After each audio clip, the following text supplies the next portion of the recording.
weighing out the possibilities, whether or not it was completely worth what could potentially happen to me while traveling and in the ring and things of that nature. So I 100% respect his decision and wish him the best. If he does something where it's like acting or something like that, I would definitely try to keep an eye out for him and see what he does from here on out. As a fan, disappointed, but as a person, I completely understand. This episode is going up the following week, and it just came down to I wanted to talk a little bit more and didn't really have time to fill it in. I did get Impact Plus and did watch Against All Odds. I really, really liked the show. There is definitely some highlights to the matches, and realistically, it was probably better than some of the pay-per-views we've seen this year from WWE. The highlights were definitely the X Division match. The Deonna Purrazzo and Rosemary match didn't go quite how I wanted. I did, weirdly enough, want to see Rosemary win the title again. But at the same time, I could appreciate the character work that Deonna Purrazzo put in as a heel, and some of the tactics that she employed therein. Jordynne Grace may have, turned. There was a post-match beatdown on Tennille Dashwood. When Caleb with a K after the match basically didn't like being made fun of.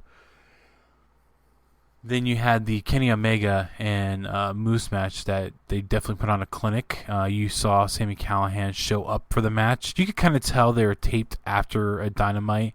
No dig at them. It is what it is. They probably did it to accommodate Kenny Omega, and there are reports coming out that he's in a lot of pain and things like that. And if that's true, I can get it. They might be taking the belt off of him soon, and I think it's going to be Sami Callihan that does it personally.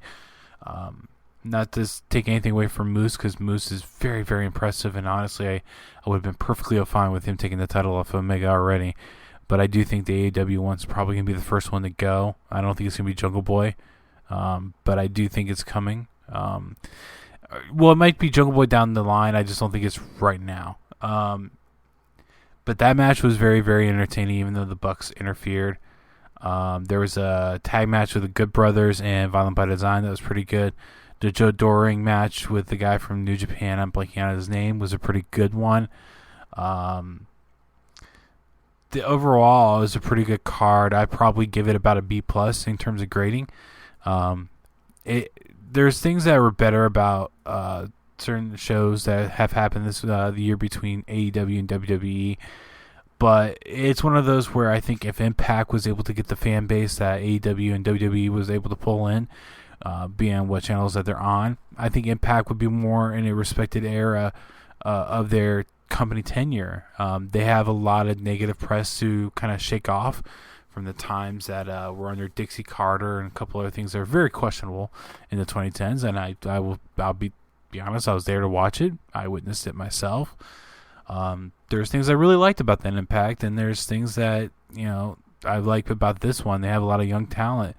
They do definitely need star power. I am entertained by Brian Myers and the Stan Bill skits, the most professional wrestler skits. Definitely dig that. But they do need somebody to come in and be like an oh my god pickup. Because AEW has that with Andrade. They have it with Kenny Omega, the Bucks, Cody Jericho, Jon Moxley, things like that. They definitely do have some star power in there, and it seems like Impact's kind of missing that. Nothing against Impact. They put on a good show. I'm always entertained with a lot of the stuff they're doing lately. I've been trying to check out MLW Fusion. I'm trying to wade through and figure out which one's the more recent ones, because I tried recording it off of Vice, and that was not working out. I was getting episodes from like 2018, 2019-ish, somewhere around that line, because they had people in there like Tommy End. So, got to get that figured out, because I definitely want to watch a lot of more MLW. I'm going to be watching a lot more Ring of Honor, Impact, AEW. Still show a little bit of attention to WWE, but realistically, there's not much there going on that keeps me interested. As much as that's hard to say. I will say, though, there's a backstage segment that Roman did with Jimmy. I don't know how this happened. I mean, they are technically related, I believe, but there's a one point where Roman was going off and he straight up sounded like The Rock, which was that was very, very interesting to hear because yeah, they're cousins, but you wouldn't necessarily expect Roman to sound like the most electrifying man in wrestling back in the day. That was interesting to hear there. But you know, TV show wise, WWE is just not really doing it, and you know, got to move along and give attention to people that don't put on multiple hours of bad television. I'm always going to still talk about them, not necessarily. I don't want to be negative. I'm not a fan of being negative, but I'm still going to talk about them and talk about the positivities that they're doing with TV and as they come and as they deserve it. Like I said, with the guy going on with Roman and the Usos is probably very entertaining. I'm not digging at the fact that Roman's going to get Rey Mysterio in Hell in a Cell, but that's just me. Seth and Cesaro, not bad, not the greatest. I think Cesaro deserves to be back in the title picture, but we'll see if he gets there. But that's all I got. You're going to have a couple episodes coming up here talking more about Double or Nothing and Impact and things of that nature. Retribution should be recorded here shortly and uploaded, so you guys will be able to have that. I'm really trying to get more consistent, at least with doing a couple episodes a week. I am not happy with myself that last week did not have any uploads, so I'm gonna try to turn that around. You can get us on Spreaker, Spotify, Apple Podcasts, Google Podcasts, and YouTube. I believe we're also on Podbean and Podcast Addict and iHeartRadio. So definitely liking that they're spreading out there. If you want to follow us on Twitter, you can follow us on Twitter at WrestlingSCool. Facebook is Wrestling Still Cool. Instagram is Wrestling Still Cool. TikTok is Wrestling Still Cool 90. I am on there by myself as KM_Wrestling Still Cool. So I haven't really posted much anything on there that's wrestling content, mainly about dogs, weirdly enough. I got a couple doggos myself, so got to show them love there. Email is wrestlingstillcool@gmail.com. I believe there's a LinkedIn at Wrestling Still Cool. I'm pretty sure I hit all the social medias there, but definitely get in contact us there. Leave any kind of feedback you can on where you get your podcast. Any kind of feedback is definitely appreciated. At this point, it's pretty much just I don't want to say a hobby because it's more than a hobby. It's a project that I'm working on here, and it's one of the things I've always wanted to get to. I always wanted to get into radio, and this is a form of radio, if you will. And I always enjoy, talking about wrestling and things like that.